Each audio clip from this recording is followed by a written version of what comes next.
You did everything Upon right. review of the You evidence trained for presented in years, Exhibit mastered your 312, craft, the built a court finds the reputation, motion to and suppress somewhere hereby along the denied. way, the world quietly made your skill set obsolete without sending a single warning. The economy didn't collapse. It transformed. And millions of millennials woke up one day to find that the career they had poured themselves into had been swallowed whole by a machine that didn't need lunch breaks. If that feels familiar, stay with me, because today we're telling the story of Arlie, a millennial who watched the digital economy erase everything she had built, and then used that same digital economy to rebuild herself into something unstoppable. And if you want more stories like this one, like and subscribe. Because in an ever-evolving world, the bold are the ones who thrive. Arlie was 32 and the fastest typist in the building. She had built her entire career around precision, a certified court transcriptionist with 7 years of experience, an eye for detail, and fingers that could capture 120 words per minute without a single error. Law firms trusted her. Judges relied on her. She was, by every measure, exceptional at what she did. Then the software arrived.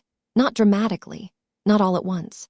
Just quietly, one contract at a time, until one Thursday morning Arlie received an email informing her that the firm was transitioning to automated transcription software effective the following month.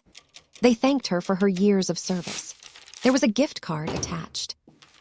She was 32, out of a job, and holding a skill the world had just decided it no longer needed. She spent the first few months in denial, convinced that the software would fail, that clients would come back, that human precision still mattered in a courtroom. Some did come back. Not enough. The industry hadn't disappeared entirely, but it had shrunk to a fraction of what it once was, and there were 100 Arlies competing for every remaining contract. That was rock bottom. Not the lost income, but the morning she sat at her keyboard, the one thing she had always been proud of and felt completely useless. She almost stopped there. Instead, she asked one question that changed everything, not, how do I get my old job back? But what does the digital economy actually need? She started small. She took her transcription precision and moved it into closed captioning for online content creators, a booming industry that automation still couldn't handle with accuracy. She learned basic video editing. She started offering content accessibility packages to YouTubers and podcasters who needed human-grade accuracy for their audiences. She wasn't polished at first. She undercharged. She overdelivered. She made mistakes and fixed them quietly. But she kept going, because for the first time in years, she felt like she was steering. 18 months later, Arlie had a roster of 12 steady clients, a one-person agency, and a wait list. She hadn't abandoned her skill. She had transplanted it into soil that was still growing. The same precision that made her exceptional in a courtroom made her irreplaceable in a creator economy, drowning in low-quality, automated captions. The digital economy didn't reward Arlie because she was the most tech-savvy person in the room.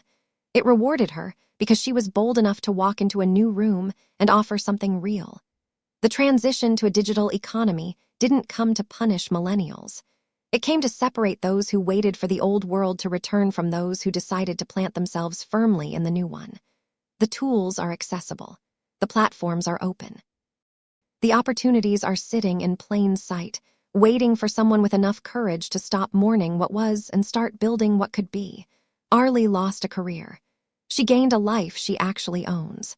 The digital economy rewards the bold. Artificial intelligence is here, not as a distant threat on the horizon, but as a train that has already left the station. The only question is whether you're going to be on it or watching it disappear from the platform. Don't let it leave without you.